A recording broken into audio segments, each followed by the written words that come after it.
I would not have set the state record 3 years in a row if I did not choose it. TGIF, thank God I'm fly. TGIF, TGIF, TGIF. Without it, I would not have gotten into Columbia.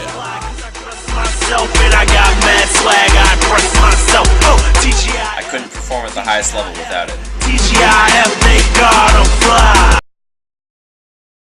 Drinking from the CCHS water fountain is not just about hydration. It is about standing for something bigger than yourself. It's about being part of a movement to save the world. Don't you want to save the world? Successful students aren't made without the motivation instilled in the CCHS water fountain. Everyone in my class has A's, except for her. She drinks bottled